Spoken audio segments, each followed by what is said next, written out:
कथन ना जाई। बाणी गुरु गुरु है बाणी, विच बाणी अमृत सारे।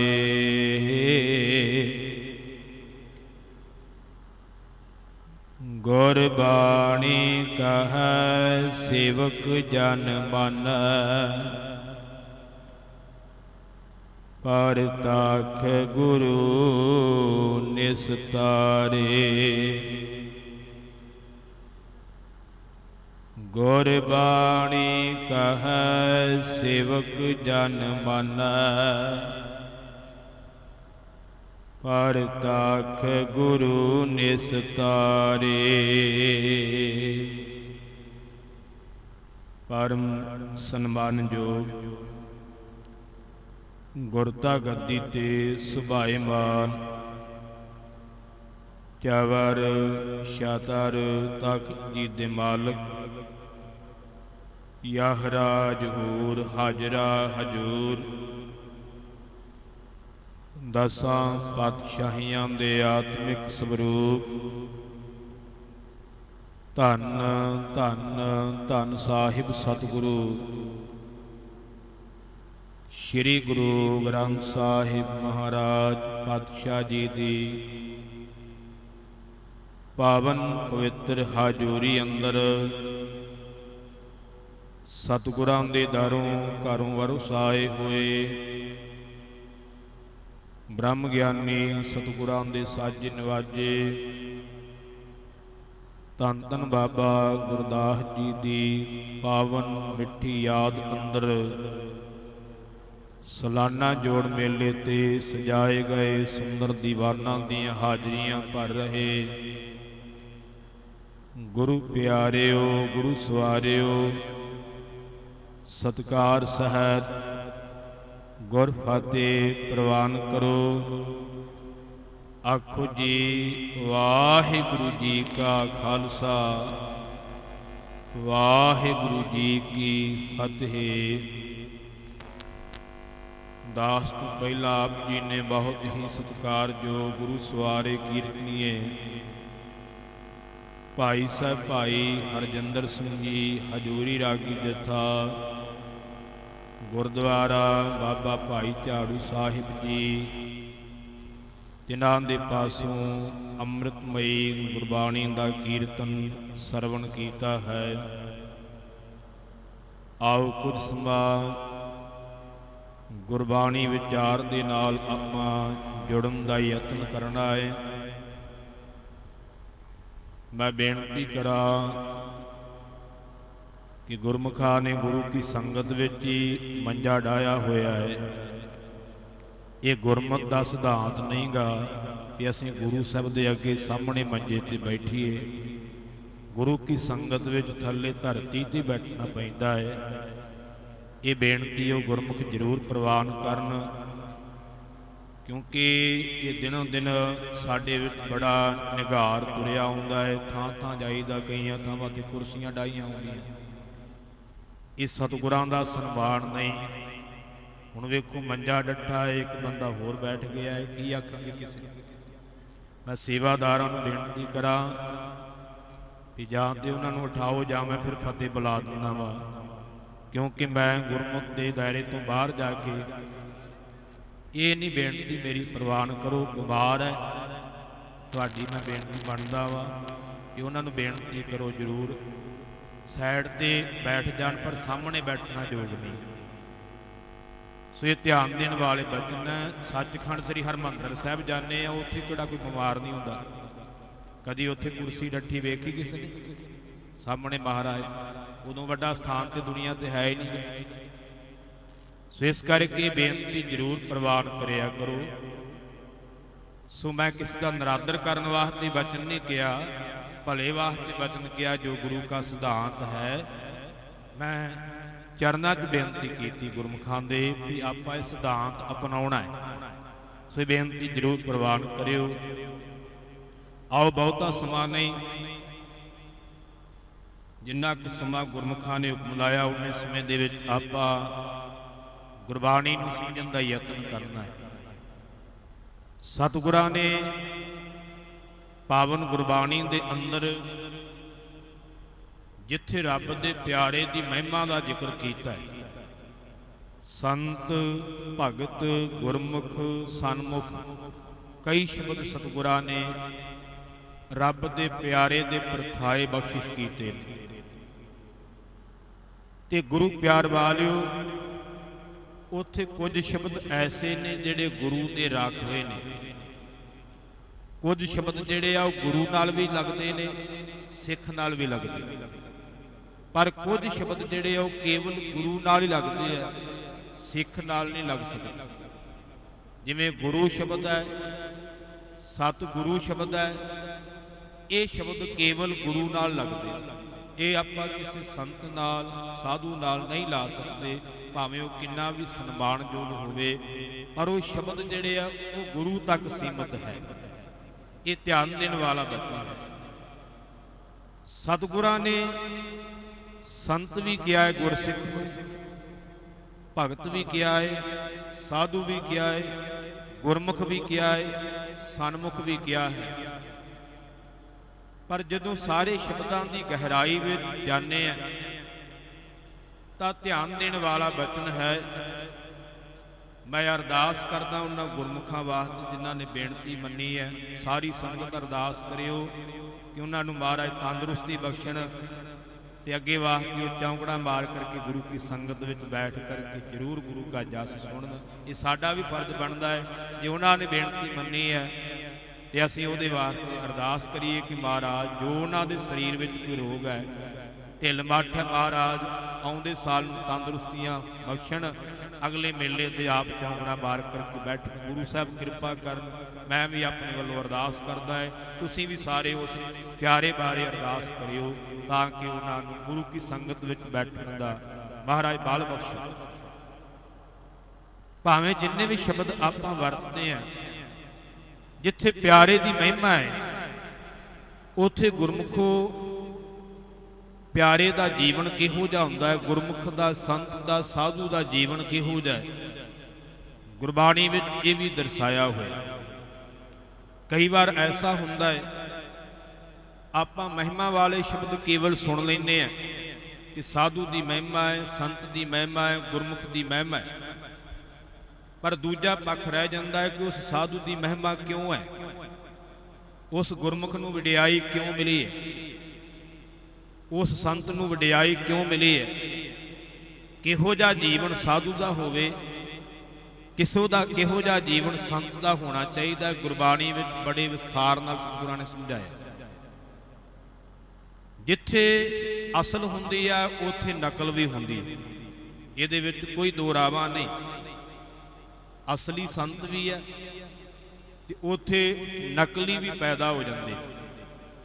ਅਸਲੀ ਗੁਰੂ ਵੀ ਹੈ, ਉੱਥੇ ਨਕਲੀ ਗੁਰੂ ਵੀ ਪੈਦਾ ਹੋ ਜਾਂਦੇ। ਇਹ ਆਪਾਂ ਸੰਸਾਰ ਦੇ ਅੰਦਰ ਵੇਖਦੇ, ਅੱਜ ਨਹੀਂ, ਸਤਿਗੁਰਾਂ ਦੇ ਵੇਲੇ ਵੱਲ ਹੀ ਵੇਖੀਏ ਤੇ ਉਹ ਵੀ ਸਮਾਂ ਸੀ ਜਦੋਂ ਬਾਬੇ ਬਕਾਲੇ ਦੀ ਧਰਤੀ ਤੇ ਜਿੱਥੇ ਅਸਲੀ ਗੁਰੂ ਤੇਗ ਬਹਾਦਰ ਹੈ, ਉੱਥੇ 22 ਮੰਜੀਆਂ ਲਾ ਕਰਕੇ ਨਕਲੀ ਗੁਰੂ ਵੀ ਬੈਠੇ ਹੋਏ, ਉਹ ਵੀ ਲੋਕਾਂ ਤੋਂ ਮੱਥੇ ਟਿਕਾ ਰਹੇ ਨੇ।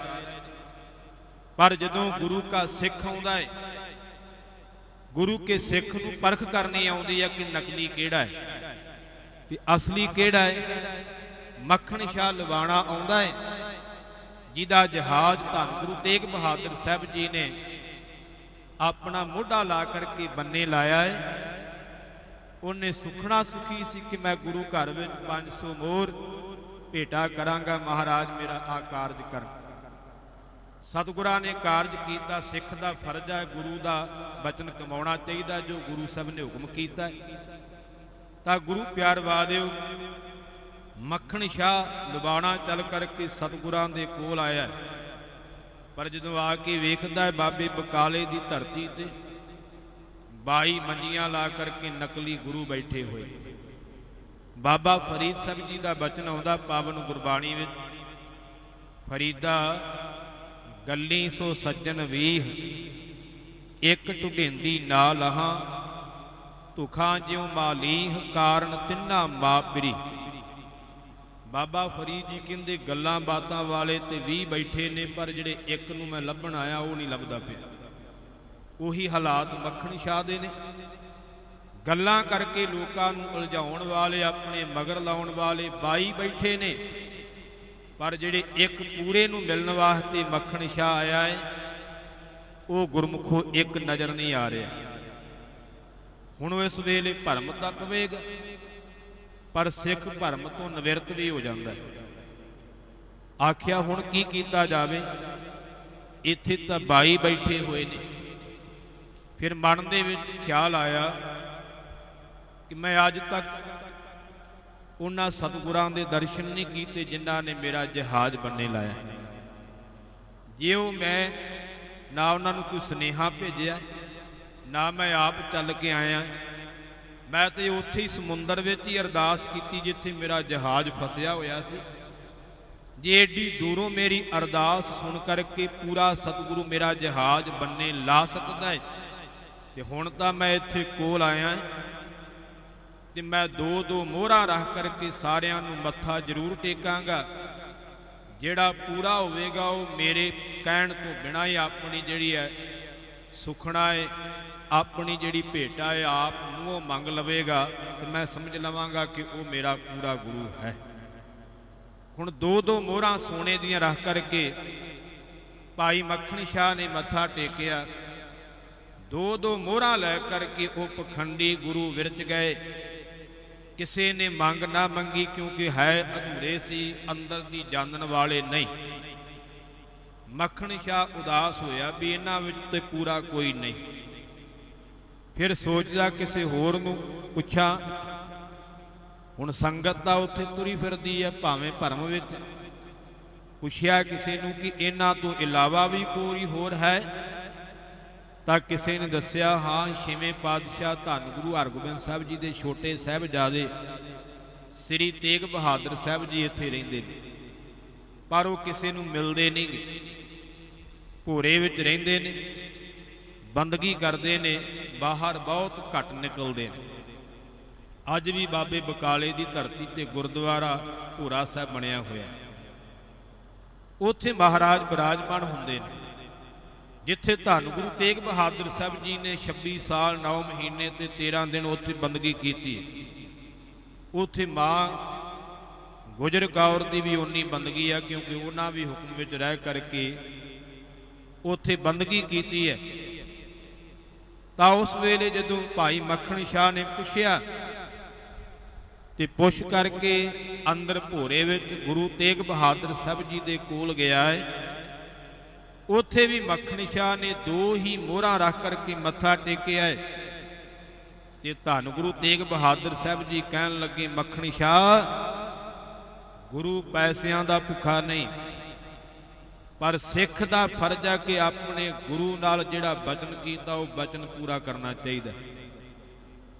ਮਹਾਂਪੁਰਖ ਉੱਥੇ ਦੱਸਦੇ ਨੇ ਕਿ ਮਹਾਰਾਜ ਨੇ ਆਪਣੇ ਮੋਢੇ ਤੋਂ ਚੋਲਾ ਪਾਸੇ ਕਰਕੇ ਦਿਖਾਇਆ, ਆ ਵੇਖ ਮੱਖਣ ਸ਼ਾਹ, ਜਦੋਂ ਤੇਰਾ ਜਹਾਜ਼ ਬੰਨੇ ਲਾਇਆ ਤੇ ਕਿਵੇਂ ਸਾਡੇ ਮੋਢੇ ਤੇ ਕਿੱਲ ਵੱਜਾ ਹੋਇਆ ਹੈ। ਤੂੰ ਗੁਰੂ ਨਾਨਕ ਦੇ ਘਰ ਵਿੱਚ 500 ਮੋਹਰਾਂ ਸੁੱਖ ਕਰਕੇ ਅੱਜ ਤੂੰ 2 ਭੇਟਾ ਕਰ ਰਿਹਾ। ਇਹ ਸਿੱਖ ਦਾ ਕਰਮ ਨਹੀਂ। ਜਦੋਂ ਇੰਨਾ ਬਚਨ ਗਿਆ, ਮੱਖਣ ਸ਼ਾਹ ਦੀ ਖੁਸ਼ੀ ਦੀ ਹੱਦ ਨਾ ਰਹੀ। 500 ਦੀ 500 ਮੋਹਰ ਸਤਿਗੁਰਾਂ ਦੇ ਅੱਗੇ ਢੇਰੀ ਕਰ ਦਿੱਤੀ, ਚਰਨ ਫੜ ਲਏ। ਆਖਿਆ, ਦਾਤਾ, ਇਹੀ ਤਾਂ ਮੈਂ ਵੇਖਣਾ ਚਾਹੁੰਦਾ ਹਾਂ ਕਿ ਜਿਸ ਪੂਰੇ ਨੂੰ ਮੈਂ ਮਿਲਣ ਵਾਸਤੇ ਆਇਆ ਹਾਂ ਉਹ ਪੂਰਾ ਮੈਨੂੰ ਮਿਲ ਪਵੇ, ਕਿਉਂਕਿ ਪੂਰੇ ਤੋਂ ਬਿਨਾਂ ਖੇਡ ਨਹੀਂ ਬਣਨੀ। ਅਧੂਰਾ ਤੇ ਆਪ ਡੁੱਬ ਜਾਂਦਾ, ਕਿਸੇ ਨੂੰ ਕੀ ਤਾਰੇਗਾ। ਗੁਰਬਾਣੀ ਦੇ ਬਚਨ ਦੇ, ਜੋ ਡੁਬੰਦੋ ਆਪ ਸੋ ਤਰਾਏ ਕਿਨ ਖੇ, ਤਾਰਿੰਦੜੋ ਭੀ ਤਾਰ, ਨਾਨਕ ਪਿਰ ਸਿਉ ਰਤਿਆ। ਮਹਾਰਾਜ ਕਹਿੰਦੇ ਜਿਹੜਾ ਆਪ ਡੁੱਬਦਾ ਹੋਵੇ ਉਹ ਕਿਸੇ ਨੂੰ ਕੀ ਤਾਰ ਸਕਦਾ ਹੈ। ਤਾਰ ਤੇ ਉਹੀ ਸਕਦਾ ਨਾ। ਐਸੇ ਗੁਰ ਕਉ ਬਲ ਬਲ ਜਾਈਐ, ਆਪ ਮੁਕਤ ਮੋਹਿ ਤਾਰੈ। ਜਿਹੜਾ ਆਪ ਮੁਕਤ ਹੈ ਉਹ ਮੈਨੂੰ ਤਾਰ ਸਕਦਾ ਹੈ।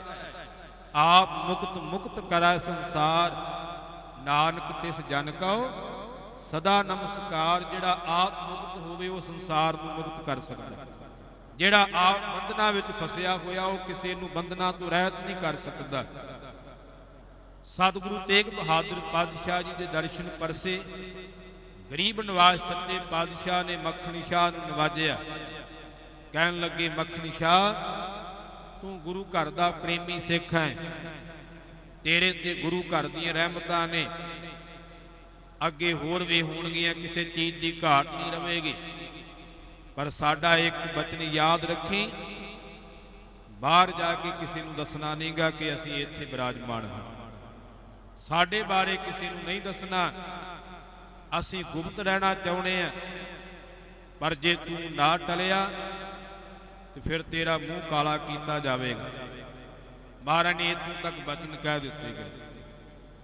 मखण शाह लुबाणा जदों सिख गुरु के दर्शन करता है, पूरे गुरु नूं मिलता है, तो गुरबाणी का बचन है, गुर पूरा भेटियो वडभागी, मन ही भया प्रगासा, कोई न पहुँचन हारा, दूजा अपना साहिब का प्रवासा, अपना सतगुर कै बलिहारा, आगा सुख पाछा सुख सहजा, घर आनंद हमारा। गुरबाणी के बोल ने जदों पूरा गुरु मिलता है तो मन में प्रकाश हो जाता है। प्रकाश किहड़ी चीज़ का हुंदा है? कोई ना पहुँचन हारा, दूजा अपने साहिब का प्रवासा। ये प्रकाश हो जाता है कि मेरे गुरु के बराबर पहुँचने वाला, इन्नी शक्ति इन्नी रहमत रखने वाला होर दूजा कोई नहीं गा। मैनू अपने गुरु ते भरोसा है कि मेरे गुरु वर्गा कोई होर नहीं। पूरे गुरु का मिलाप सारे कारज रास कर दिंदा है। वड्डी वडियाई अचरज शोभा, कारज आया रासे, नानक कौ गुर पूरा भेटियो, सगले दुख विनाशे। जो पूरा गुरु मिलता है सारे दुख कटे जाते हैं। मखण शाह बाहर आया, पर जदों सिख भरम तो रहत हो जाता है, वह चाहता दूजियां नूं भी भरम चों कढां। जिहड़ा सिख जिवें जिवें गुरु के नेड़े होगा ना, उहदे अंदर एक विचार पैदा होनी है, गुरु की बख्शिश होनी है कि हुण मैं चंगे पासे लगा तो होरनां नूं भी चंगे पासे लावां। वो अपने तक सीमित नहीं होगा। जिवें अज साडी एक रवायत बन गई है, असीं किसी नूं कहण तो गुरेज करते हैं, क्योंकि मन में डर हुंदा जे असीं बोले तो सानूं बुरा कहूगा। बुरा तो उन्होंने मनना ही पैना जिन्हें किसी नूं गलती तो रोकना। उत्थे फिर असीं कहते सानूं की, असीं की लैणा, जो मर्जी करदा रहे। इत्थे गल निबेड़ दिंदे, सानूं की। ये साडा जीवन नहीं गा। साडा जीवन है जन नानक धूड़ मंगा तिस गुरसिख की, जो आप जपै अवरह नाम जपावै। जिहड़ा आप जपदा ते होरनां नूं जपाउंदा है, जिहड़ा आप जुड़िया है ते होरनां नूं जोड़दा है। बुल्ले शाह एक फकीर होया, उहदे विच उदां घाट कोई नहीं सी, पर इत्थे आके वो मार खा गया। कहंदा सच दा मैनूं पता, पर मैं दसना नहीं, जे मैं दसदा तो मेरे गल पै जाणगे। वो दस नहीं सकिया। बाद विच भावें उहदियां वणगियां बड़ियां पढ़ियां जांदियां, पर उदों नहीं बोल सकिया। पर दूजे पासे बाबा कबीर जी कहंदे जे मैनूं सच पता लगा है तो भावें तुसीं मैनूं मार दिओ, खत्म कर दिओ, पर यह सच सारियां तक पहुँचेगा। दूजे पासे गुरु नानक देव पातशाह कहंदे असीं सच दे पुजारी हां, सच घर घर विच पहुँचेगा। भावें सानूं जिड्डी मर्जी वड्डी कुर्बानी देनी पवे, सतगुरां ने 10 जामियां दे विच उस सच नूं इन्ना कुछ शिखरां ते लिजाणा कीता है।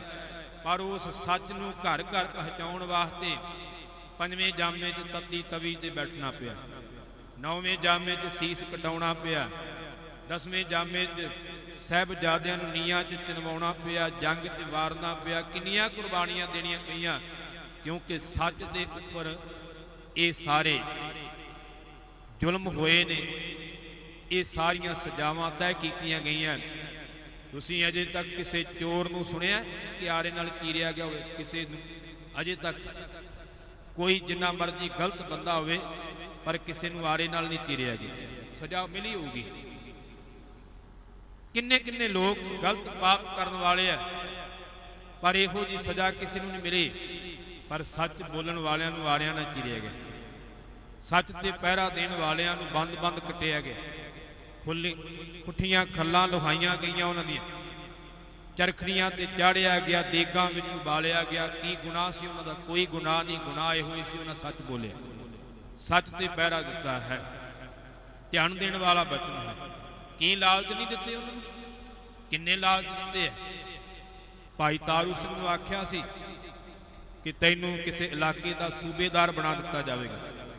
भाई तारू सिंह नूं जकरीए ने आख्या सी मैं अपनी धी का डोला तैनूं दे देंगा, किसी इलाके का सूबेदार बना देंगा, तेरे थल्ले फौजां होणगियां, तेरा हुक्म चलेगा, तेरे कोल खजाना होवेगा, किसी चीज़ की घाट नहीं होवेगी। करना की है? तू सिੱਖੀ ਸਰੂਪ त्याग दे, इस्लाम दे विच आ जा, सब कुछ तेरे पैरों में होवेगा। पर उस भाई तारू सिंह ने की किया है? आख्या है सिੱਖੀ ਸਰੂਪ का केसां सवासां दे नाल निभेगा। तेरे दिते हुए लालचां नूं मैं जुत्ती दी नोक ते ठकराउणा है। मैनू ये माया, मैनू ये तेरी रिश्तेदारी नहीं चाहिए, मैनू ये तेरे अहुदे नहीं चाहिए, मैनू गुरु गोबिंद सिंह महाराज की सिੱਖੀ चाहिए है। मेरी सिੱਖੀ केसां सवासां नाल निभ जाएगी। तो जकरीए ने आख्या सी जिन्ना केसां दा मान करदा मैं जुत्तियां मार मार के झाड़ देने। तो भाई साहब ने आख्या सी इन्हां केसां तक जुत्ती तेरी पहुँचनी नहीं, पर मैं तेरे नाल वचन करदा है तैनू अपनी जुत्ती अगे ला करके नरकां च सुट करके फिर सचखंड नूं जावां। भाई तारू सिंह दे केस कट्टण दा यतन किया गया। किसी नाई की कैंची भाई साहब के केस नहीं कट सकी। विद्वान लिखते हैं कि लोहे दीयां तारां बन गईयां, नहीं केस कट्टे गए। जे केस कट्टे जाते तो फिर खोपर लाउण की लोड़ ही नहीं सी। ध्यान देने वाला बचन है। नहीं केस कटाए, खोपर लवा लिया, 22 दिन खोपर लथे तू भी जिउंदे रहे। बचन पूरा किया। जकरिया खान नूं पेशाब दा बन पिया है, तड़फदा रहा। आखिरकार भाई शबाज सिंह भाई शबेक सिंह नूं बेनती की, खालसे कोल जाओ, मेरा ये इलाज करवाओ। मैनू बन पिया, मैं बड़ा इलाज कराया, मैं ठीक नहीं, खालसे को अरदास कराओ। खालसा जंगलों में रह रहा है। भाई शबाज सिंह भाई शबेक सिंह खालसे कोल गए। जदों जकरिया खान का नाम लिया तो उस वेले खालसे के डौले फड़ के आख्या इस पापी की अरदास नहीं होवेगी। भाई शबेक सिंह जी कहन लगे कोई ना कोई तो गुरमता होना चाहिए। हुण वो झुकिया है। खालसे ने गुरमता किया तो गुरमता इत्थे फाइनल होया कि भाई साहब का जोड़ा लिजाया जाए तो भाई साहब का जोड़ा वो सिर में वजेगा तो उन्होंने पेशाब आवेगा। ये खालसे ने अरदासा किया, गुरमता किया। भाई साहब भाई तारू सिंह जी का जोड़ा लिजाया गया है। जकरिया खान के सिर में मारिया, तुबका तुबका पेशाब आउण लगा है। इतिहासकार लिखते हैं कि जिन्ना चिर जोड़ा वो सिर में वजदा है उदों ही पेशाब आता, नहीं तो फिर तंग हो जाता। जकरिया खान हुण भाई साहब का जोड़ा आपे ही हाथ में फड़ करके आपे अपने सिर में मारदा है। तो गुरु प्यार वालिओ 21 दिन सिर में जोड़ा मारदा रहा। 21वें दिन जकरिया खान की मौत हो गई। जदों भाई साहब नूं सुनेहा मिलिया है कि जकरिया खान मर गया है, 22वें दिन भाई तारू सिंह ने शरीर त्यागया। अपनी जुत्ती अगे ला करके दुष्ट नूं नरकां विच पा करके फिर सिख सचखंड नूं गया है। यह है सिੱਖੀ, यह है सिद्धांत। अज तो असी थोड़ी जी माया बदले कई बार सिੱਖੀ ਸਰੂਪ गवा दें। सानू नौकरी मिल जाए, जे वो कह दें नौकरी तां मिलनी है, ਸਿੱਖੀ ਸਰੂਪ छड़ दे मिनट मार दे। विदेशों में जाते साडे नौजवान, चंगी गल है, मेहनत करनी माड़ी गल नहीं, चोरियां जारियां माड़ियां। ध्यान देने वाला बचन, पर ਸਿੱਖੀ ਸਰੂਪ त्याग के ना जाओ, ਸਿੱਖੀ ਸਰੂਪ में जाओ। विदेशों में बड़ा वड्डा मान मिलता जी, बड़ा सन्मान मिलता जी। गोरे लोग ਸਿੱਖੀ ਸਰੂਪ वालों को बड़ा मान देंगे है, तो उन्होंने यकीन भी करते हैं कि जोड़ा अपने गुरु से पूरा उतरता वो किसी नाल धोखा नहीं करेगा। ਇਹ ਧਿਆਨ ਦੇਣ ਵਾਲਾ ਬਚਨ ਹੈ। ਜਦੋਂ ਗੋਰਿਆਂ ਦੇ ਰਾਜ ਵਿੱਚ ਸਿੱਖ ਫੌਜ ਵਿੱਚ ਭਰਤੀ ਹੁੰਦੇ ਸੀ ਨਾ, ਤੇ ਮੈਂ ਇਤਿਹਾਸ ਪੜ੍ਹ ਰਿਹਾ ਸੀ, ਗੋਰਿਆਂ ਵੱਲੋਂ ਇਹ ਲਾਜ਼ਮੀ ਸੀ, ਇੱਕ ਰੂਲ ਸੀ, ਕਾਨੂੰਨ ਸੀ ਫੌਜ ਦਾ, ਕਿ ਜੇ ਸਿੱਖ ਨੇ ਭਰਤੀ ਹੋਣਾ ਹੈ ਤੇ ਉਹਦੇ ਵਾਸਤੇ ਅੰਮ੍ਰਿਤ ਛਕਣਾ ਜ਼ਰੂਰੀ ਹੈ। ਇਹ ਉਹਨਾਂ ਦਾ ਕਾਨੂੰਨ ਸੀ। ਕਿਉਂ?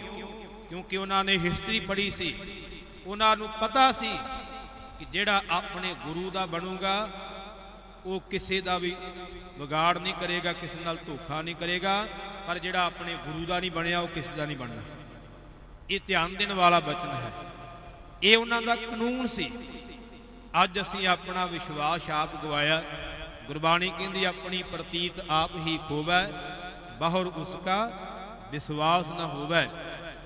ਇਹ ਧਿਆਨ ਦੇਣ ਵਾਲੇ ਬਚਨ, ਇਹ ਸਿਧਾਂਤ ਹੈ ਗੁਰਮੁਖ ਦਾ। ਭਾਈ ਮੱਖਣ ਸ਼ਾਹ ਬਾਹਰ ਆਇਆ ਹੈ, ਜਿੱਥੋਂ ਬਚਨ ਚੱਲਿਆ ਸੀ, ਨਹੀਂ ਰਹਿ ਗਿਆ। ਕਿਉਂਕਿ ਸਿੱਖ ਜਦੋਂ ਆਪ ਭਰਮ ਤੋਂ ਮੁਕਤ ਹੁੰਦਾ ਹੈ, ਫਿਰ ਉਹ ਚਾਹੁੰਦਾ ਹੈ ਸਾਰਿਆਂ ਨੂੰ ਭਰਮ ਚੋਂ ਕੱਢ ਦੇਣਾ।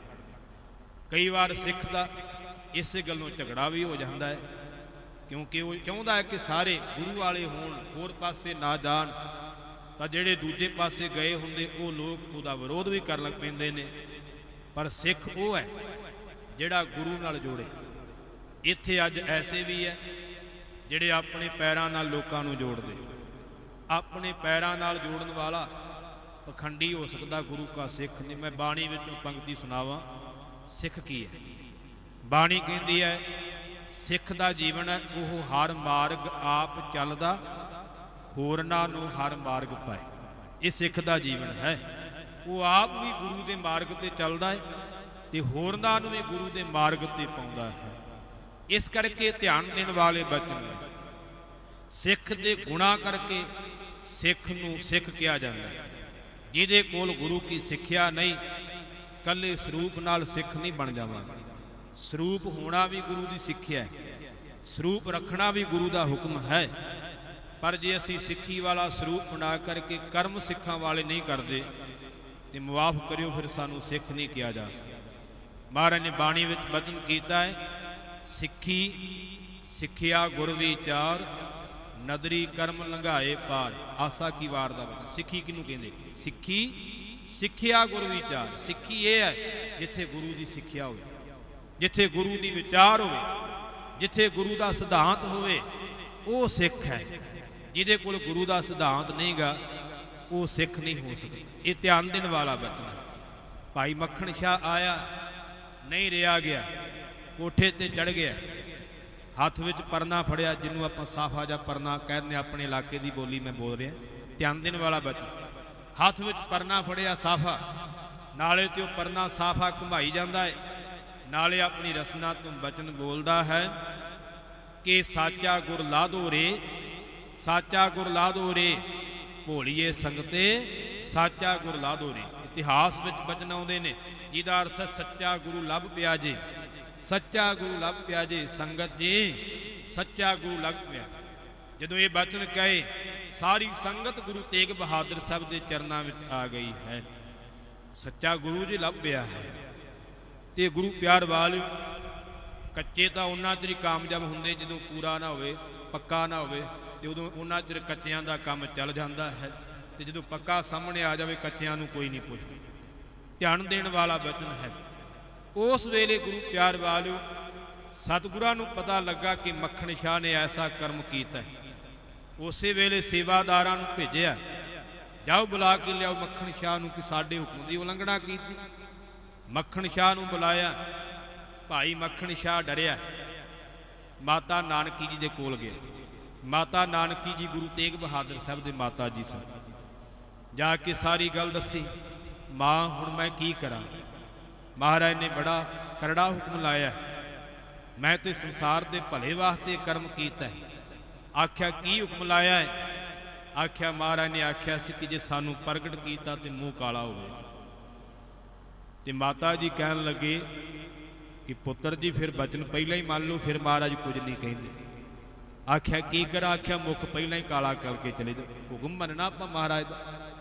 ਲੋਹ ਤੇ ਗਏ, ਆਪਣਾ ਮੁਖ ਆਪੇ ਹੀ ਕਾਲਾ ਕਰ ਲਿਆ ਭਾਈ ਲੱਦੇ ਵਾਂਗ, ਤੇ ਆਪ ਪਰਉਪਕਾਰ ਕਰਨ ਵਾਸਤੇ ਭਾਈ ਲੱਦੇ ਨੇ ਕਾਲਾ ਕੀਤਾ, ਪਰਉਪਕਾਰ ਵਾਸਤੇ ਭਾਈ ਮੱਖਣ ਸ਼ਾਹ ਨੇ ਕੀਤਾ। ਧਿਆਨ ਦੇਣ ਵਾਲਾ ਬਚਨ ਹੈ। ਗੁਰੂ ਤੇਗ ਬਹਾਦਰ ਸਾਹਿਬ ਦੇ ਚਰਨਾਂ 'ਚ ਗਏ, ਜਾ ਮੱਥਾ ਟੇਕਿਆ। ਮਹਾਰਾਜ ਕਹਿੰਦੇ ਮੱਖਣ ਸ਼ਾਹ ਤੂੰ ਸਾਡੇ ਬਚਨ ਦੀ ਉਲੰਘਣਾ ਕੀਤੀ ਹੈ, ਤੈਨੂੰ ਸਜ਼ਾ ਹੋਵੇਗੀ। ਮਹਾਰਾਜ ਸਜ਼ਾ ਤੇ ਮੈਂ ਪਹਿਲਾਂ ਹੀ ਪ੍ਰਵਾਨ ਕਰ ਲਈ, ਪਰ ਮੈਂ ਇਹ ਕਰਮ ਗਲਤ ਨਹੀਂ ਕੀਤਾ। ਮੇਰੇ ਕੋਲੋਂ ਵੇਖਿਆ ਨਹੀਂ ਗਿਆ, ਜਿਹੜੀ ਸੰਗਤ ਪਖੰਡੀਆਂ ਕੋਲ ਜਾ ਰਹੀ ਸੀ ਤੇ ਮੇਰੇ ਕੋਲ ਵੇਖਿਆ ਨਹੀਂ ਗਿਆ, ਮੈਂ ਉਹਨੂੰ ਪੂਰੇ ਗੁਰੂ ਨਾਲ ਜੋੜਨ ਵਾਸਤੇ ਇਹ ਕਰਮ ਕੀਤਾ ਕਿ ਜੋ ਤੁਹਾਡੀ ਸਜ਼ਾ ਹੋਵੇਗੀ, ਹੁਕਮ ਹੋਵੇਗਾ, ਮੈਂ ਪ੍ਰਵਾਨ ਕਰਨਾ। ਮਹਾਰਾਜ ਨੇ ਗਲੇ ਨਾਲ ਲਾਇਆ, ਨਿਵਾਜਣਾ ਕੀਤਾ, ਆਖਿਆ ਸਿੱਖਾ ਅੱਜ ਤੂੰ ਪਰਖ ਵਿੱਚ ਪੂਰਾ ਉਤਰਿਆ ਹੈ। ਸਿੱਖ ਆਪਣੀ ਇੱਜ਼ਤ ਭਾਵੇਂ ਛੱਡ ਦੇਵੇ ਪਰ ਗੁਰੂ ਦੀ ਇੱਜ਼ਤ ਨਹੀਂ ਗਵਾਚਣ, ਗੁਰੂ ਦਾ ਸਤਿਕਾਰ ਨਹੀਂ ਜਾਣਦੇ। ਧਿਆਨ ਦੇਣ ਵਾਲਾ ਬਚਨ ਹੈ। ਇਹ ਹੈ ਨਿਸ਼ਾਨੀ ਸਿੱਖ ਦੀ, ਇਹ ਹੈ ਨਿਸ਼ਾਨੀ ਪੱਕੇ ਗੁਰੂ ਦੀ। ਸਮਾਂ ਇਜਾਜ਼ਤ ਨਹੀਂ ਦਿੰਦਾ, 1-2 ਮਿੰਟ ਆਪ ਜੀ ਦੇ ਲੈਣੇ, ਸਮਾਪਤੀ ਕਰਨ ਲੱਗਾ। ਇਸੇ ਤਰ੍ਹਾਂ ਜਿਵੇਂ ਆਪਾਂ ਮਹਾਂਪੁਰਖਾਂ ਦੀ ਯਾਦ ਵਿੱਚ ਇਹ ਸਾਲਾਨਾ ਜੋੜ ਮੇਲਾ ਮਨਾ ਰਹੇ, ਇਹ ਵੀ ਚਿੰਨ੍ਹਾਂ ਕਰਕੇ, ਲਿਬਾਸ ਕਰਕੇ ਕੋਈ ਮਹਾਂਪੁਰਖ ਨਹੀਂ ਹੁੰਦਾ, ਗੁਣਾ ਕਰਕੇ ਹੁੰਦਾ। ਜੇ ਉਹਦੇ 'ਚੋਂ ਗੁਣ ਨਹੀਂ ਹੈਗੇ, ਲਿਬਾਸ ਭਾਵੇਂ ਉਹਨੇ ਪਿਆਰਿਆਂ ਵਾਲਾ ਬਣਾਇਆ ਹੋਵੇ, ਸੰਤਾਂ ਵਾਲਾ ਬਣਾਇਆ ਹੋਵੇ, ਉਹਨੂੰ ਸੰਤ ਨਹੀਂ ਕਿਹਾ ਜਾ ਸਕਦਾ। ਧਿਆਨ ਦੇਣ ਵਾਲਾ ਬਚਨ ਹੈ। ਸੋ ਗੁਰੂ ਪਿਆਰ ਵਾਲੇ, ਆਪਾਂ ਸ਼ੁਰੂਆਤ ਵਿੱਚ ਇੱਕ ਸ਼ਲੋਕ ਸੁਣਿਆ ਸੀ ਮੰਗਲ ਰੂਪ ਵਿੱਚ, ਸੁਖਮਣੀ ਸਾਹਿਬ ਦਾ, ਮਨ ਸਾਚਾ ਮੁਖ ਸਾਚਾ ਸੋਏ, ਅਵਰ ਨ ਪੇਖੈ ਏਕਸ ਬਿਨ ਕੋਏ, ਨਾਨਕ ਇਹ ਲੱਛਣ ਬ੍ਰਹਮ ਗਿਆਨੀ ਹੋਏ। ਉੱਥੇ ਮਹਾਰਾਜ ਨੇ ਇਹ ਫਰਮਾਇਆ ਕਿ ਜਿਹਦੇ ਮਨ ਵਿੱਚ ਵੀ ਸੱਚਾ ਵਾਹਿਗੁਰੂ ਹੈ, ਜਿਹਦੇ ਮੁਖ ਵਿੱਚ ਵੀ ਸੱਚ ਵਸਦਾ ਹੈ, ਜਿਹੜਾ ਇੱਕ ਵਾਹਿਗੁਰੂ ਤੋਂ ਬਿਨਾਂ ਕਿਸੇ ਹੋਰ ਨੂੰ ਵੇਖਦਾ ਤੱਕ ਵੀ ਨਹੀਂ, ਨਾਨਕ ਇਹ ਲੱਛਣ ਬ੍ਰਹਮ ਗਿਆਨੀ ਹੋਏ। ਜਿਹਦੇ ਵਿੱਚ ਇਹ ਲੱਛਣ ਨੇ, ਇਹ ਗੁਣ ਨੇ, ਮਹਾਰਾਜ ਕਹਿੰਦੇ ਉਹਨੂੰ ਬ੍ਰਹਮ ਗਿਆਨੀ ਕਿਹਾ ਜਾਂਦਾ। ਜੇ ਗੁਣ ਨਹੀਂ ਗੁਰੂ ਦੱਸੇ, ਲੱਖਾਂ ਦੁਨੀਆ ਮੱਥੇ ਟੇਕਦੀ ਹੋਵੇ, ਮੱਥੇ ਟਿਕਾ ਲੈਣੇ ਵੱਡੀ ਗੱਲ ਨਹੀਂ। ਧੰਨ ਗੁਰੂ ਅਮਰਦਾਸ ਜੀ ਦੇ ਕੋਲ ਇੱਕ ਜੋਗੀ ਆ ਗਿਆ, 1000 ਸਾਲ ਦੀ ਉਮਰ। ਮਹਾਰਾਜ ਨੂੰ ਆ ਕੇ ਬੇਨਤੀ ਕਰਨ ਲੱਗਾ, ਮਹਾਰਾਜ ਮੇਰੀ 1000 ਸਾਲ ਉਮਰ ਹੋ ਗਈ ਹੈ, ਮਹਾਰਾਜ ਰਿੱਧੀਆਂ ਸਿੱਧੀਆਂ ਮੇਰੇ ਕੋਲ ਨੇ, ਬਚਨ ਮੇਰੇ ਪੂਰੇ ਹੁੰਦੇ ਨੇ, ਲੋਕ ਮੈਨੂੰ ਮੱਥੇ ਟੇਕਦੇ ਨੇ, ਵੰਨ ਸਵੰਨੀਆਂ ਭੇਟਾਂ ਦਿੰਦੇ ਨੇ, ਬੜਾ ਕੁਝ ਮੇਰਾ ਆਦਰ ਮਾਣ ਸਨਮਾਨ ਹੈ, ਸਤਿਕਾਰ ਹੈ, ਬੜਾ ਕੁਝ ਹੈ ਮੇਰੇ ਕੋਲ, ਪਰ ਇੱਕ ਚੀਜ਼ ਨਹੀਂ ਹੈਗੀ, ਮੇਰਾ ਅੰਦਰ ਨਹੀਂ ਟਿਕਿਆ, ਮੇਰੇ ਅੰਦਰ ਰਸ ਨਹੀਂਗਾ, ਆਨੰਦ ਨਹੀਂਗਾ। ਪਰ ਮਹਾਰਾਜ ਮੈਂ ਜਦੋਂ ਤੁਹਾਡੇ ਸਿੱਖਾਂ ਨੂੰ ਵੇਖਦਾ ਨਾ, ਉਹਨਾਂ ਦੇ ਅੰਦਰ ਟਿਕਾ ਹੈ, ਉਹਨਾਂ ਦੇ ਅੰਦਰ ਰਸ ਹੈ, ਆਨੰਦ ਹੈ, ਉਦੋਂ ਮੈਂ ਆਪਣੇ ਆਪ ਨੂੰ ਲਾਹਣਤਾਂ ਪਾਉਣਾ। ਮੈਨੂੰ ਭਾਵੇਂ ਦੁਨੀਆ ਮੱਥੇ ਟੇਕਦੀ ਹੈ, ਮੇਰੇ ਭਾਵੇਂ ਬਚਨ ਵੀ ਪੂਰੇ ਹੁੰਦੇ ਆ, ਰਿੱਧੀਆਂ ਸਿੱਧੀਆਂ ਵੀ ਮੇਰੇ ਕੋਲ ਨੇ, ਪਰ ਮੇਰੇ ਪੱਲੇ ਕੱਖ ਵੀ ਨਹੀਂ। ਇਹਨਾਂ ਸਿੱਖਾਂ ਕੋਲੇ ਬੜਾ ਕੁਝ ਹੈ, ਜਿਨ੍ਹਾਂ ਕੋਲੇ ਰਸ ਹੈ, ਆਨੰਦ ਹੈ, ਉਹਨਾਂ ਕੋਲੇ ਸਭ ਕੁਝ ਹੈ। ਅਸੀਂ ਕਿਸੇ ਨੂੰ ਪਤਾ ਕਿਉਂ ਪੂਜਦੇ, ਰਿੱਧੀਆਂ ਸਿੱਧੀਆਂ ਵੇਖ ਲਿਆ ਵੀ ਇਹਦਾ ਬਚਨ ਪੂਰਾ ਹੋ ਗਿਆ ਜੀ, ਆ ਹੋ ਗਿਆ, ਇਹ ਪੂਜਾ ਦੇ ਤਰੀਕੇ, ਪਰ ਉਹ ਪੂਰਾ ਨਹੀਂ ਗਿਣਿਆ ਜਾਂਦਾ ਵੀ ਜੇ ਕਿਸੇ ਦਾ ਬਚਨ ਪੂਰਾ ਹੋ ਗਿਆ ਜਾਂ ਰਿੱਧੀਆਂ ਸਿੱਧੀਆਂ ਆ ਗਈਆਂ। ਇਹ ਤੇ ਆਮ ਜੀਆਂ ਗੱਲਾਂ ਨੇ। ਖੇਡ ਉੱਥੇ ਹੈ ਜਿੱਥੇ ਸਾਰੇ ਦੁੱਖ ਸਹਾਰ ਲੈਣੇ, ਪਰ ਫਿਰ ਵੀ ਸ਼ਕਤੀ ਨਾ ਦਿਖਾਉਣੀ, ਉਹਨਾਂ ਨੂੰ ਗੁਰੂ ਨਾਨਕ ਦੇ ਘਰ 'ਚ ਪੂਜਿਆ ਗਿਆ। ਇਹ ਧਿਆਨ ਦੇਣ ਵਾਲੇ ਬੱਚੇ। ਸੋ ਇਸ ਕਰਕੇ ਗੁਰਮੁਖੋ, ਉਹ ਜੋਗੀ ਤਰਲੇ ਮਾਰਦਾ, ਮਹਾਰਾਜ ਮੈਨੂੰ ਵੀ ਉਹ ਆਨੰਦ ਬਖਸ਼ੋ, ਤੇ ਮਹਾਰਾਜ ਕਹਿੰਦੇ ਉਹ ਆਨੰਦ ਲੈਣਾ ਤੇ ਪੁਰਾਣਾ ਚੋਲਾ ਛੱਡ ਦੇ ਤੇ ਸਾਡੇ ਘਰ ਹੀ ਆ ਜਾ। ਜਿਹੜਾ ਪਿੱਛੇ ਜੇ ਜ਼ਿਕਰ ਕੀਤਾ ਸੀ ਨਾ, ਸਿੰਘ ਸਾਹਿਬ ਗਿਆਨੀ ਜਗਤਾਰ ਸਿੰਘ ਜੀ ਨੇ, ਬੜਿਆਂ ਨੇ ਰੌਲਾ ਪਾਇਆ ਸੀ, ਤੇ ਇਹ ਝੂਠ ਨਹੀਂ, ਕਿੰਨੇ ਗ੍ਰੰਥ ਗਣਾਵਾਂ, ਮੇਰਾ ਸਮਾਂ ਪੂਰਾ ਹੋ ਗਿਆ, ਮੈਂ ਉਸ ਵਿਸ਼ੇ ਵੱਲ ਨਾ ਜਾਵਾਂ। 8-10 ਗ੍ਰੰਥ ਨੇ ਪ੍ਰਾਤਨ, ਜਿਨ੍ਹਾਂ ਦੇ ਵਿੱਚ ਉਹ ਸਾਹੀ ਲਿਖੀ ਜਿਹੜੀ ਸਿੰਘ ਸਾਹਿਬ ਨੇ ਬੋਲੀ, ਤੇ ਜਿਹਦਾ ਬੜਾ ਵਿਵਾਦ ਬਣਾ ਦਿੱਤਾ ਲੋਕਾਂ ਨੇ ਵੀ ਉਹ ਮੰਜੀ ਸਾਹਿਬ ਦੀ ਸਟੇਜ ਤੋਂ ਕੁਫਰ ਤੋਲਿਆ ਗਿਆ ਜੀ, ਝੂਠ ਬੋਲਿਆ ਗਿਆ ਜੀ, ਸਰਕਾਰੀ ਏਜੰਸੀਆਂ ਦੇ ਲੋਕਾਂ ਨੇ ਬੜਾ ਕੁਝ ਕਿਹਾ। ਪਰ ਗੁਰਮੁਖੋ, ਉਹ ਸਾਖੀ ਆਉਂਦੀ ਹੈ, ਜੇ ਕਿਸੇ ਨੇ ਪੜ੍ਹਨੀ ਹੋਵੇ ਪੜ੍ਹ ਸਕਦਾ ਹੈ। ਕਈ ਟੀਕੇ ਗੁਰਬਾਣੀ ਦੇ ਜਿਹਦੇ ਵਿੱਚ ਉਹ ਲਿਖੀ ਹੋਈ, ਮਹਾਂਪੁਰਖਾਂ ਨੇ ਵੀ ਉਹਦਾ ਜ਼ਿਕਰ ਕੀਤਾ ਹੈ ਕਿ ਉਹ ਜੋਗੀ ਫਿਰ ਸਰੀਰ ਤਿਆਗਦਾ ਹੈ ਤੇ ਫਿਰ ਗੁਰੂ ਅਮਰਦਾਸ ਜੀ ਦੇ ਘਰ ਵਿੱਚ ਪੋਤਰੇ ਦੇ ਰੂਪ ਵਿੱਚ ਬਾਬੇ ਮੋਹਰੀ ਦੇ ਘਰ ਪੈਦਾ ਹੁੰਦਾ ਹੈ, ਤੇ ਮਹਾਰਾਜ ਦੇ ਕੋਲ ਉਸ ਨੂੰ ਲੈ ਕੇ ਆਉਂਦੇ ਆ। ਜਦੋਂ ਲੈ ਕੇ ਆਉਂਦੇ ਆ ਤੇ ਮਹਾਰਾਜ ਕਹਿੰਦੇ ਆ ਗਿਆ ਜੋਗੀ, ਤੇ ਪ੍ਰਸੰਨ ਹੁੰਦਾ, ਤੇ ਮਹਾਰਾਜ ਉਹਦਾ ਰੱਖਦੇ ਨਾਂ ਆਨੰਦ, ਤੇ ਉਹਦੇ ਪ੍ਰਥਾਏ ਫਿਰ ਆਨੰਦ ਸਾਹਿਬ ਦੀ ਬਾਣੀ ਉਚਾਰਨ ਕਰਦੇ ਮਹਾਰਾਜ। ਸੋ ਧਿਆਨ ਦੇਣ ਵਾਲਾ ਬਚਨ। ਉਸ ਆਨੰਦ ਸਾਹਿਬ ਦੀ ਬਾਣੀ ਦੀਆਂ 38 ਪੌੜੀਆਂ ਜਿਹੜੀਆਂ ਉਹ ਗੁਰੂ ਅਮਰਦਾਸ ਜੀ ਨੇ ਉਚਾਰੀਆਂ, 39ਵੀਂ ਪੌੜੀ ਜਿਹੜੀ ਗੁਰੂ ਰਾਮਦਾਸ ਜੀ ਨੇ ਉਚਾਰੀ, 40ਵੀਂ ਪੌੜੀ ਜਿਹੜੀ ਗੁਰੂ ਅਰਜਨ ਦੇਵ ਜੀ ਨੇ ਉਚਾਰੀ। ਇਹ ਪ੍ਰਾਤਨ ਗ੍ਰੰਥਾਂ ਵਿੱਚ ਹਵਾਲਾ ਆਉਂਦਾ ਹੈ। ਤੇ ਆਪ ਕਹਿੰਦੇ ਜਦੋਂ ਤੇ ਮਹੱਲਾ ਤੀਜਾ ਲਿਖਿਆ ਹੈ ਤੇ ਫਿਰ ਕੀ ਲੋਕ ਕਿਵੇਂ ਕਹਿ ਸਕਦੇ ਆ? ਇਹੋ ਜਿਹੇ ਸ਼ਬਦ ਤਾਂ ਗੁਰਬਾਣੀ ਵਿੱਚ ਬੜੇ, ਜਿੱਥੇ ਮਹੱਲਾ ਪੰਜਵਾਂ ਲਿਖਿਆ ਹੈ ਜਿਹੜਾ ਬਚਨ ਆਉਂਦਾ ਹੈ ਕਿ ਗੋਬਿੰਦ ਗੋਬਿੰਦ ਗੋਬਿੰਦ ਸੰਗ ਨਾਮ ਦਿਓ ਮਨ ਲੀਣਾ, ਉਹ ਸ਼ਬਦ ਪੜ੍ਹੋ, ਉਹਦੇ ਅਖੀਰ ਵਿੱਚ ਨਾਮ ਭਗਤ ਧੰਨੇ ਦਾ ਆਉਂਦਾ ਹੈ ਤੇ ਸ਼ਬਦ ਗੁਰੂ ਸੋ ਅਰਜਨ ਦੇਵ ਪਾਤਸ਼ਾਹੀ ਦਾ। ਇਹ ਤੇ ਮਹਾਰਾਜ ਦੀ ਮੌਜ ਹੈ। ਇਸ ਕਰਕੇ ਇਹ ਧਿਆਨ ਦੇਣ ਵਾਲੇ ਬਚਨ ਹੁੰਦੇ ਨੇ। ਸੋ ਉਸ ਜੋਗੀ ਨੂੰ ਫਿਰ ਮੁਕਤ ਕੀਤਾ। ਇਸ ਕਰਕੇ ਇਕੱਲਾ ਲਿਬਾਸ ਨਾਲ ਗੱਲ ਨਹੀਂ ਬਣਨੀ, ਗੁਣ ਧਾਰਨ ਕਰਾਂਗੇ ਤਾਂ ਗੁਰੂ ਦੀ ਬਖਸ਼ਿਸ਼ ਹੋਵੇਗੀ। ਜਿਨ੍ਹਾਂ ਦੀ ਯਾਦ ਵਿੱਚ ਆਪਾਂ ਜੁੜੇ ਹੋਏ ਹਾਂ, ਉਹਨਾਂ ਨੇ ਗੁਰਸਿੱਖੀ ਦੇ ਗੁਣਾਂ ਨੂੰ ਪ੍ਰਣਾਇਆ ਹੈ, ਗੁਰੂ ਦੇ ਹੁਕਮ ਵਿੱਚ ਚੱਲੇ ਆ ਤੇ ਅੱਜ ਉਹਨਾਂ ਦੀ ਜੈ ਜੈਕਾਰ ਹੋ ਰਹੀ ਹੈ। ਆਪਾਂ ਵੀ ਗੁਰੂ ਕੇ ਸਿੱਖ ਬਣੀਏ, ਖੰਡੇ ਬਾਟੇ ਦਾ ਅੰਮ੍ਰਿਤ ਛਕੀਏ। ਅੱਜ ਵੀ ਆਸਲੀ ਅੰਮ੍ਰਿਤ ਸੰਚਾਰ ਹੋ ਰਿਹਾ ਹੈ। ਪੰਜ ਪਿਆਰੇ ਉੱਥੇ ਸੋਢੀਆਂ ਵਾਲੇ ਗੁਰਦੁਆਰੇ ਪਹੁੰਚੇ ਹੋਏ ਨੇ। ਸੋ ਤੇ ਕੱਲ ਨੂੰ ਕਹਿੰਦੇ ਇੱਥੇ ਵੀ ਅੰਮ੍ਰਿਤ ਸੰਚਾਰ ਹੋ ਰਿਹਾ ਹੈ। ਚਲੋ ਫਿਰ ਤਾਂ ਇੱਥੇ ਹੀ ਕਿਰਪਾ ਹੋ ਜਾਣੀ। ਇੱਕੋ ਗੱਲ ਹੀ ਅੰਮ੍ਰਿਤ ਛਕਣਾ ਆਪਾਂ ਗੁਰੂ ਤੇ। ਅੰਮ੍ਰਿਤ ਤਾਂ ਇੱਕੋ ਹੀ ਹੈ, ਭਾਵੇਂ ਉੱਥੇ ਜਾ ਕੇ ਛਕ ਲਈਏ ਭਾਵੇਂ ਇੱਥੇ ਛਕ ਲਈਏ। ਅੰਮ੍ਰਿਤ ਬਦਲਣਾ ਨਹੀਂਗਾ। ਅੰਮ੍ਰਿਤ ਇੱਕੋ ਹੀ, ਨਾਨਕ ਅੰਮ੍ਰਿਤ ਏਕ ਹੈ, ਦੂਜਾ ਅੰਮ੍ਰਿਤ ਨਾਹੀਂ। ਸੋ ਇਸ ਕਰਕੇ ਅੰਮ੍ਰਿਤ ਛਕੋ, ਸਿੰਘ ਸਜੋ, ਮੜੀਆਂ ਵਸਾਣਾ ਦੰਬੀਆਂ ਪਖੰਡੀਆਂ ਦਾ, ਕਬਰਾਂ ਦਾ ਖਹਿੜਾ ਛੱਡੋ। ਸਭ ਸਿੱਖਣ ਕੋ ਹੁਕਮ ਹੈ ਗੁਰੂ ਮਾਨਿਓ। ਗ੍ਰੰਥ ਧੰਨ ਗੁਰੂ ਗ੍ਰੰਥ ਸਾਹਿਬ ਦੇ ਲੜ ਲੱਗੋ ਤਾਂ ਸਾਡਾ ਜੀਵਨ ਸਫਲਾ ਹੋਵੇਗਾ। ਇਤਨੀ ਸੇਵਾ ਪ੍ਰਵਾਨ ਕਰਿਓ। ਪ੍ਰਬੰਧਕ ਜਨਾਂ ਦਾ, ਸੰਗਤਾਂ ਦਾ ਧੰਨਵਾਦ, ਕੋਟਾਨ ਕੋਟ ਧੰਨਵਾਦ ਸਾਹਿਬ ਸ੍ਰੀ ਗੁਰੂ ਗ੍ਰੰਥ ਸਾਹਿਬ ਜੀ ਦਾ। ਭੁੱਲਾਂ ਦੀ ਖਿਮਾ ਬਖਸ਼ਿਓ। ਵਾਹਿਗੁਰੂ ਜੀ ਕਾ ਖਾਲਸਾ, ਵਾਹਿਗੁਰੂ ਜੀ ਕੀ ਫਤਿਹ।